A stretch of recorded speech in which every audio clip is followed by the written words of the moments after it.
इमारतीच्या खालच्या मजल्यावर माझे नुकतेच लग्न झाले होते आणि मी शहरात नवीनच होते. नवरा चांगला प्रेमळ होता, पण मैत्रिणी नव्हत्या. मला खूप एकटे वाटत असे. लग्नानंतर नोकरी सोडण्याचा निर्णय मी घेतला होता आणि माझ्या नव्या घराकडे लक्ष देत साधारणपणे स्त्रिया घरात करतात तशा कामांमध्ये मी स्वतः गुंतवून घेतलं होतं. माझ्या नवऱ्याचे कामानिमित्त परगावी प्रवास वाढले आणि हा एकटेपणा जणू काही बधीरपणा वाटायला लागला. शेजारी पाजारी माझ्यापेक्षा वयाने खूप मोठे असल्यामुळे त्यांच्याशी मैत्रीची शक्यताच नव्हती. आम्ही राहायचो त्याच इमारतीत खालच्या मजल्यावर आमच्यासारखेच एक नवीन लग्न झालेले जोडपे राहायचे. मी त्या बाईला एकदा दोनदा लिफ्टमध्ये भेटले.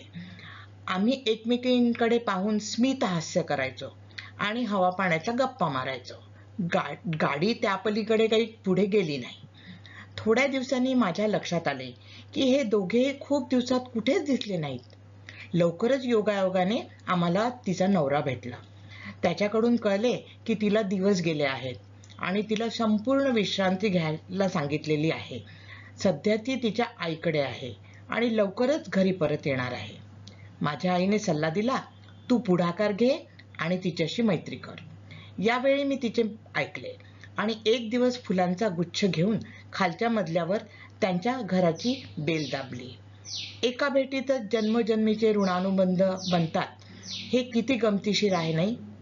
असेच काहीसे फरीदा आणि माझ्यामध्ये झाले. आमच्या बऱ्याचशा आवडी, गाणी, पुस्तके, सिनेमे वगैरे सारख्याच होत्या.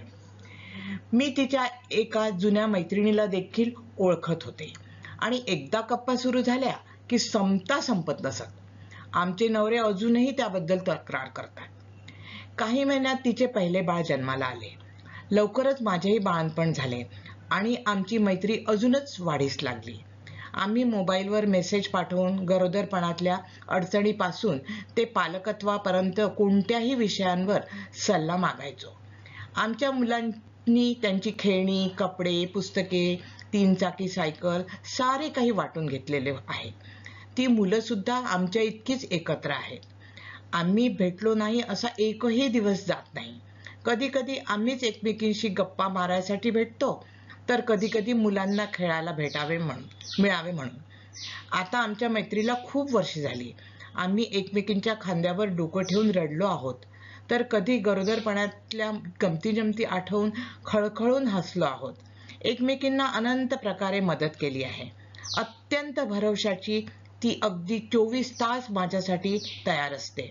पूर्वी मला वाटे की सख्खी मैत्रीण तीच की जी आपण शाळेत बनवतो, पण आता कळले की शाळेतली मैत्रीण जरी अगदी जीवाभावाची असली तरी ती काही अंतर दूर असू शकते.